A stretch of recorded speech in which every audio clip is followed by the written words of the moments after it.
दोस्तों, Indian railway finance corporation limited यानी IRFC की बात करें, स्टॉक में हमने आज गिरावट देखी है। अब इस गिरावट के पीछे वजह है बाजार में गिरावट। और बाजार में गिरावट क्यों हुई? क्योंकि इंटरनेशनल मार्केट से सिग्नल वीक निकल कर आए थे, वहाँ पे बाजार गिरावट थी।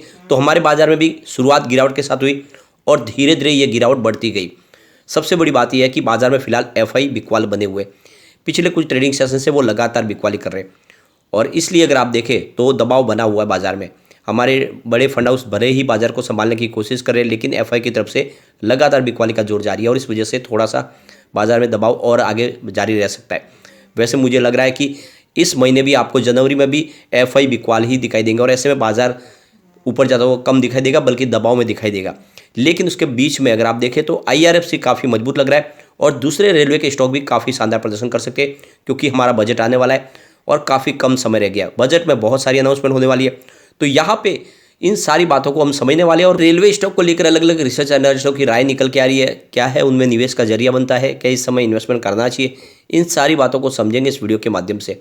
सबसे पहले अगर हम बाजार की बात करें तो बीएसई सेंसेक्स आज 60,657 के स्तर पर क्लोजिंग दी है, जहाँ पे 636 पॉइंट की बड़ी गिरावट हुई है, यानी 1.04% गिरा हमारा बाजार। और चिंताजनक बात यह है कि इसने 61,000 के स्तर को फिर से तोड़ दिया है। अब यहाँ पे अगर हम आईआरएफसी की बात करें, स्टॉक की शुरुआत 34.05 पर हुई और इंट्राडे का लो 33 का है और अगर हाई देखें तो 34.60 का है। यानी आप देख सकते हो शुरुआत तो पॉजिटिव हुई थी, लेकिन फिर स्टॉक में गिरावट भी शुरू हुई। अब यहाँ पे देख सकते हो कल का क्लोजिंग इसका 33.85 का था, आज इसने जो क्लोजिंग दी है वो 33.25 के आसपास है, 1.77% की गिरावट है। तो बड़ी गिरावट नहीं है, क्योंकि जिस तरह से बाजार में भयंकर गिरावट हुई है उस हिसाब से स्टॉक काफ़ी दौड़ा है। तो हो सकता है कि 5% भी गिर सकता है, वैसा हुआ नहीं, क्योंकि अच्छी खासी खरीदारी भी हो रही है। निचले लेवल से बड़े फंड हाउस यहाँ पे जम के खरीदारी भी कर रहे हैं। अगर हम इसके वॉल्यूम की बात करें, पिछले एक महीने पहले इसका 10 करोड़ का वॉल्यूम था, 2 करोड़ की डिलीवरी उठाई गई थी। 1 वीक पहले 8 करोड़ का वॉल्यूम था और 1 करोड़ की डिलीवरी उठाई गई थी। कल 4 करोड़ का वॉल्यूम था और डिलीवरी 1 करोड़ से कम थी। आज वॉल्यूम फिर से बढ़ा है, यानी कल का दुगुना हुआ है, 8 करोड़ का वॉल्यूम फिर से हुआ है, यानी लोगों ने अच्छी खासी यहाँ पे खरीदारी भी की है और कुछ बिकवाली भी हुई है। इसकी परफॉर्मेंस देखें तो 19.30 52 वीक का लो है और 37.10 52 वीक का हाई है, यानी 19 का स्टॉक 30 से गया। इसका मतलब ये हो कि दुगुना रकम हुई है और वो भी कम समय में। तो जिसने भी इन्वेस्टमेंट किया उनको काफ़ी शानदार रिटर्न ऑलरेडी मिल चुका है। तो अभी फरवरी में हमारा यूनियन बजट आने वाला है। अब फाइनेंस मिनिस्टर निर्मला सीतारमण 1 फरवरी को हमारा बजट पेश करेगी और रेलवेज को लिए इस बजट में क्या अनाउंसमेंट हो सकती है उस पर सबकी निगाहें है। तो यहाँ पे रेलवे बजट को लेकर विलिंद बोलिंजकर जो हेड है वेंचुरा सिक्योरिटीज़ के, उनका कहना है कि इस बार जिस तरह से रेलवे के लॉजिस्टिक और ट्रांसपोर्ट के यहाँ पे ज़्यादा डिमांड हो रही है, उसमें काफ़ी ज़्यादा संभावना है। तो ऐसे में सरकार इस बार फ्रेट कॉरिडोर्स और जो लॉजिस्टिक इंफ्रास्ट्रक्चर के अपग्रेड में ज़्यादा खर्च कर सकती है, यानी और रेलवे लाइन बिछाई जा सकती है, नए फ्रेट कॉरिडोर बनाए जा सकते हैं, क्योंकि वहाँ से सरकार को अच्छा रिवेन्यू जनरेट होता है। तो यही सेम बात आनंद वरदराजन जो आशीष सी मेहता के फाइनेंशियल सर्विस के डायरेक्टर है, उनकी तरफ से भी कहा गया है कि रेलवे को 75% जो रेवेन्यू जनरेट होता है वो यहाँ पे फ्रेट के माध्यम से होता है। ऐसे में सरकार इस बार जो खर्च करेगी फ्रेट ट्रांसपोर्ट को और तेज़ी से आगे बढ़ाने के लिए, उसमें और लाइन बिछाने के लिए और नए ट्रैक बिछा के उसका मॉडर्नाइजेशन करके, इलेक्ट्रिफिकेशन करके, उसमें बहुत सारी संभावना तलाशी जा सकती है। कुल मिला के इस बार निवेश जो है वो रेलवे के ट्रांसपोर्टेशन के ऊपर होगा, जिसमें गुड्स ट्रांसपोर्ट के ऊपर ज़्यादा निवेश किया जा सकता है।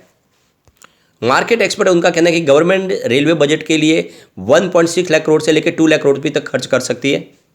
इसमें जो ज़्यादा खर्च होगा उसमें स्पेशली इलेक्ट्रिफिकेशन करने के लिए, यदि ज़्यादा से ज़्यादा जितने ट्रैक है उनको इलेक्ट्रिक ट्रैक से जोड़ना है, ताकि आने वाले समय में एक ग्रीन एनर्जी के माध्यम से जितनी भी ये ट्रेन चले पोल्यूशन फ्री हो जाए रूट।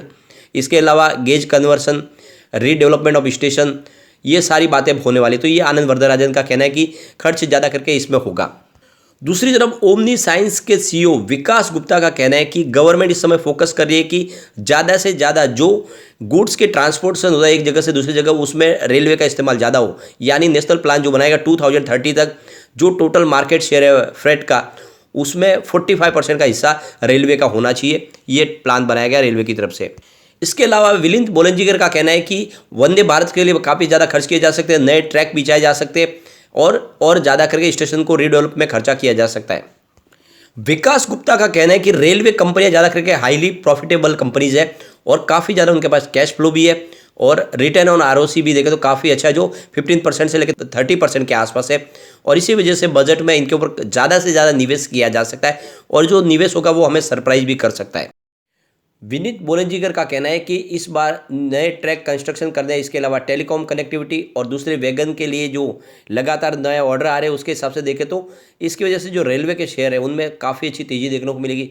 जितने रेलवे के शेयर है वो सारे के शेयर तेज़ी से दौड़ते हुए दिखाई देंगे, चाहे RVNL हो, इरकॉन इंटरनेशनल हो या फिर RITES हो, इनमें एक तेज़ी का दौर शुरू होगा। और आपको पता ही होगा इन सबको फाइनेंस प्रोवाइड करती है IRFC, तो IRFC में भी एक बड़ी तेज़ी की शुरुआत हो सकती है। इसके अलावा जो रेलवे कोच बनाने वाली कंपनी है जिसमें टीटागर वैगन हो, टेक्समो रेल या जुपिटर वैगन्स, उनका भी कारोबार बढ़ता हुआ दिखाई देगा और उनके शेयर में भी तेजी देखने को मिल सकती है। अब यहाँ पे सैमकस सिक्योरिटीज का कहना है कि ऑलरेडी इन स्टॉक के अंदर काफ़ी ज़्यादा तेजी आ चुकी है, फिलहाल स्टॉक कंसोलिडेट कर रहे हैं और एक ट्रेडिंग रेंज के अंदर है। आने वाले समय जब बजट में अनाउंसमेंट होगी उसके बाद में फिर से एक फ्रेश एंट्री की शुरुआत की जा सकती है, एक नई तेजी तब शुरू होगी। फिलहाल वेट एंड वॉच करना होगा इन स्टॉक में, क्योंकि ऑलरेडी न्यूज बेस पे काफ़ी स्टॉक दौड़ चुके हैं। ऐसे में जब वाकई में जब बजट की अनाउंसमेंट होगी उसके बाद में ही इनमें नई तेजी की शुरुआत हो सकती है। वैसे लॉन्ग टर्म का नजरिया लेके इन रेलवे के स्टॉक में निवेश करना चाहिए। ये स्टॉक डेफिनेटली आने वाले समय आपको बहुत ही अच्छा रिटर्न देने की ताकत रखते हैं।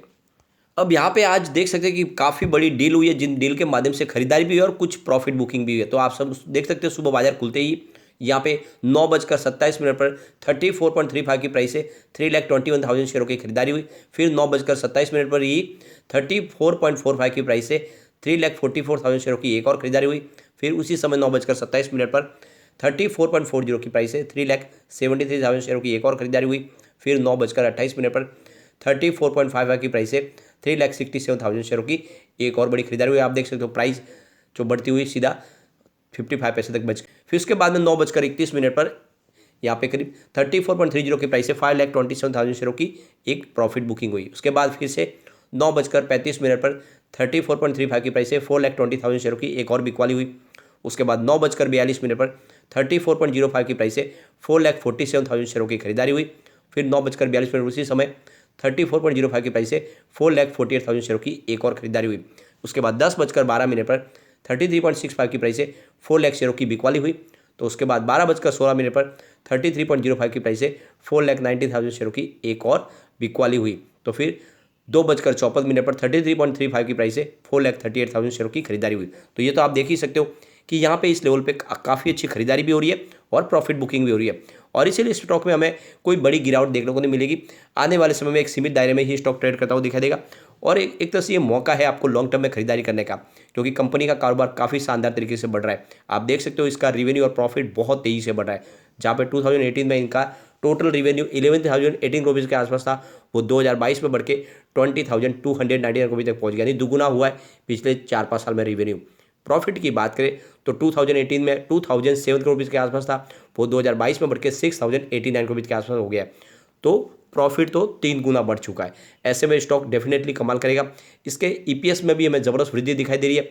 2018 में जहाँ पे 3.08 रुपीज़ था, वो 2022 में 4.66 रुपये तक पहुँच गया। तो आप समझ सकते हो कि काफ़ी शानदार प्रदर्शन कर चुका है। और यहाँ पे देखें तो यहाँ पे बड़े बड़े म्यूचुअल फंड भी यहाँ पे निवेश कर रहे हैं। प्रमोटर की होल्डिंग में आप देखें तो सरकार की होल्डिंग फिलहाल 86% की है। म्यूचुअल फंड लगातार इन्वेस्टमेंट बढ़ा रहे हैं और आप देख सकते हो कि जो मार्च क्वार्टर में 2.02% की होल्डिंग थी वो फिलहाल 2.17% तक पहुंच गई है। इंश्योरेंस कंपनी की भी होल्डिंग जबरदस्त बढ़ी है, 1.16% के आसपास थी मार्च क्वार्टर में, जो 1.22% हो गई है। फॉरेन पोर्टफोलियो इन्वेस्टर की बात करें तो 1.12% की होल्डिंग थी मार्च में, वो जून में कम हो गई 1.02 हुई, लेकिन इस बार फिर से बढ़ के 1.05% हो गई। तो FI ने फिर से अपनी होल्डिंग को कुछ बढ़ा दिया है। जनरल पब्लिक की बात करें तो 8.42% के आसपास होल्डिंग थी मार्च क्वार्टर में, जो फिलहाल 8.27% हो गई है, यानी जनरल पब्लिक की होल्डिंग कम होती हुई दिखाई देगी। इसके अलावा अदर्स की होल्डिंग भी आपको बढ़ती हुई दिखाई दी, 0.93% है। तो ये तो आप समझ ही सकते हो कि सिर्फ जनरल पब्लिक के पास शेयर कम हो रहे, म्यूचुअल फंड बड़े फंड हाउस सब जम के खरीदारी कर रहे। ऐसे में आपको बिना डरे IRFC में निवेश करना चाहिए। एक बड़ा मल्टीबैगर है, आने वाले समय आपको ये मालामाल कर देगा। लेकिन फ्रेंड, कोई भी इन्वेस्टमेंट करने से पहले अपने फाइनेंशियल एडवाइजर से बारे में ले ले या अपना खुद का रिसर्च करें, क्योंकि मैंने वीडियो आपके एजुकेशनल पर्पज़ के लिए ही बनाया। वीडियो पसंद आए तो लाइक शेयर जरूर कीजिए और चैनल को सब्सक्राइब कर दीजिए। Thank you friend.